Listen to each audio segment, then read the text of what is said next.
My name is Iztli Cardenas. I'm 18. I like collaging a lot and crafting. And things I'm curious about, how do people grow up and keep their creative spark? Because I don't know what I want to do in the future, but I know that no matter what, I still want to be creative. My name is Itatiana Arellano. I am 17 years old. I like making sketches of different characters of my own. And I just wonder how people find the places they belong, how they find their one true job.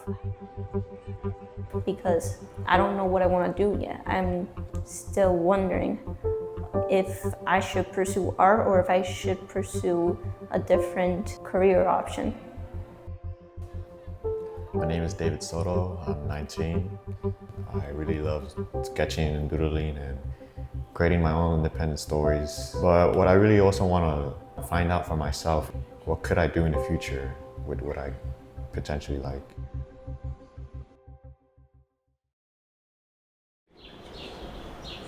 When I was younger, I did all types of mediums. I did sculpture, I did drawing, I did photography.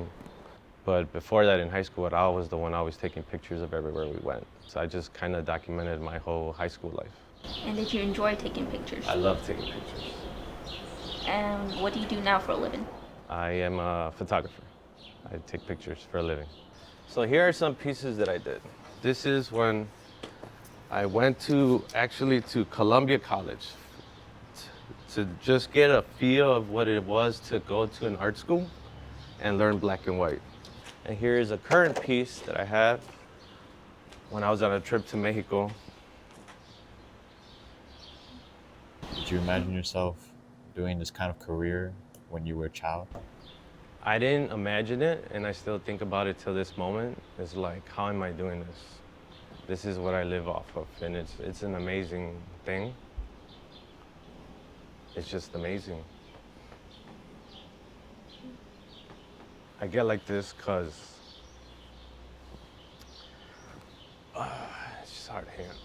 My family has supported me. It has never doubted me. And this is like the first time I get interviewed. So I'm gonna get like this. It's just who I am.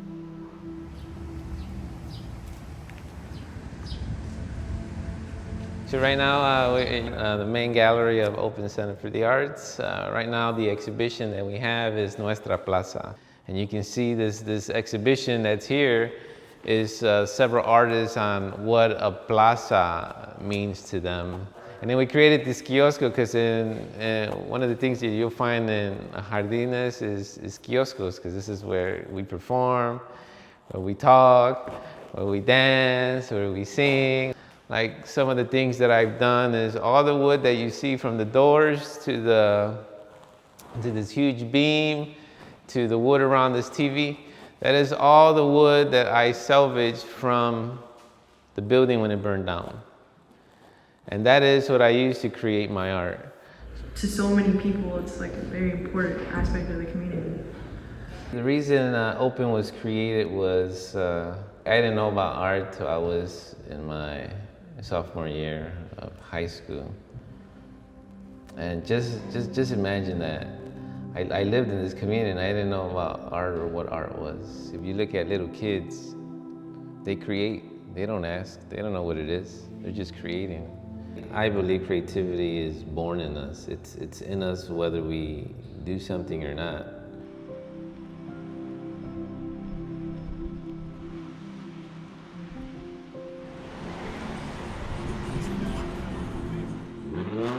Yeah, we could first set him up here, ask the four questions here, and once we get to the part where what he does, just follow him. Cuando era niño, pues no me imaginaba venir para acá, jamás en la vida.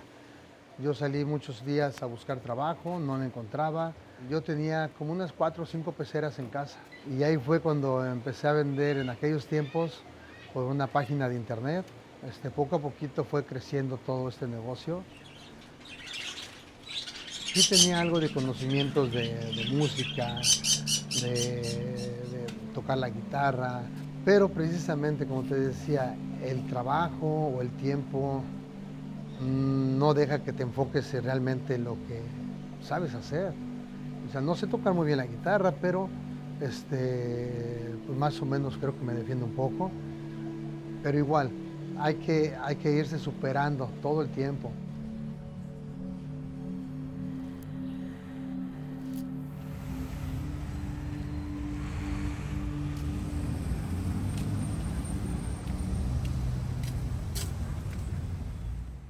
You mentioned that when you were younger, you wanted to you were interested in art, drawing.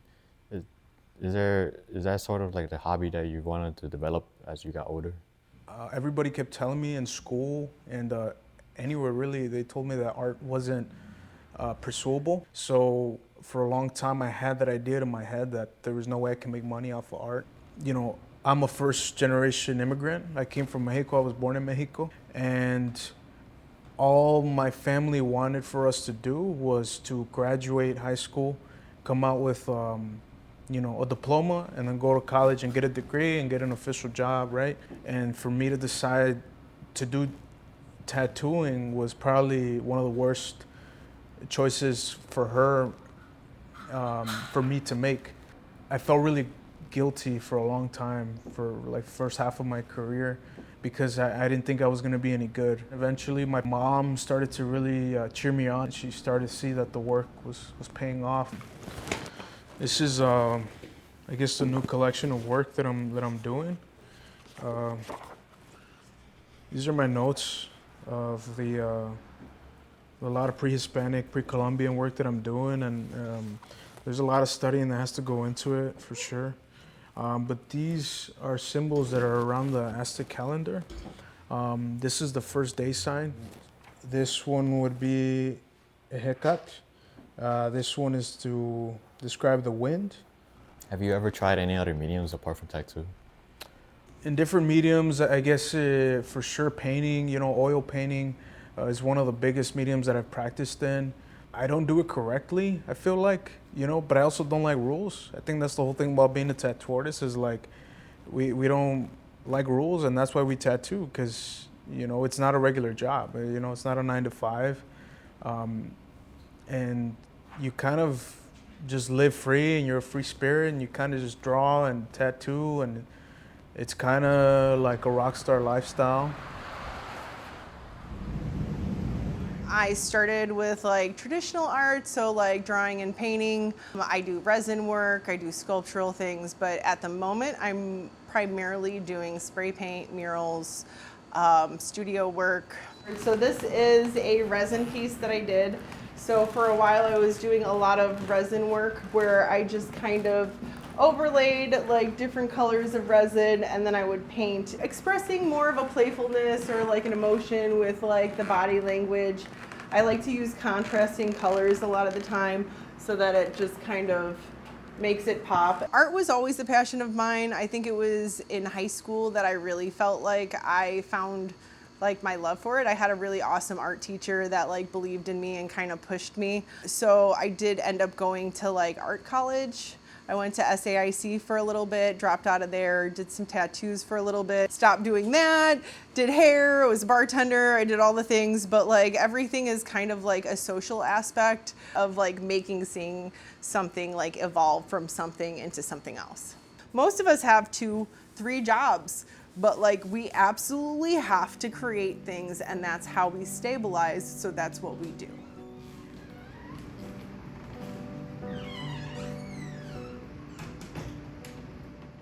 El mejor consejo que siempre se puede dar a los jóvenes, estudia. Pero no nomás estudiar por estudiar. Tienes que averiguar, tienes que conocerte. If you do decide to jump into tattooing, is to have money be the last thing on your mind and just focus on the art and produce as much as you can. We tend to deviate from what we want to do. We try to please other people, but you should just focus on yourself. I have a lot of friends that didn't have a lot, but they're doing what they want to do. Only you yourself can stop yourself. Growing up, I didn't really have anyone that gave me any real advice. So like, go out there and meet people, go to art shows, ask questions. There's this idea that creativity is for you to do art, but art is everything that you see everywhere.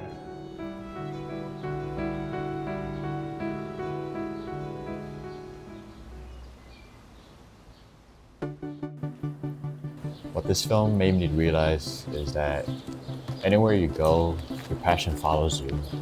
And even if it might not be as the same as you wanted it to be before, for example, if you really love painting, but now you do work that is so different, you're still going to utilize your creative side in solving problems and helping out others. So after listening to all the interviews, asking people what inspired them, hearing all the struggles they went through, it's a bit more clear that finding what you love is based entirely on what you want. I'm planning on just finding what clicks with me. If it's art, then I'm gonna go with it. If life says that I need to go a different route, I will go to a different route, but I will keep that artistic feeling with me. One thing I've learned throughout this film, never stop persisting, never stop creating, because ultimately it fuels you to continue in life. Pursuing a career in art can be difficult, but I find the whole process of doing this film beautiful because you're going around and you're interviewing people, you give them a chance to just tell their story and influence other people to persist as well, and that's honestly amazing.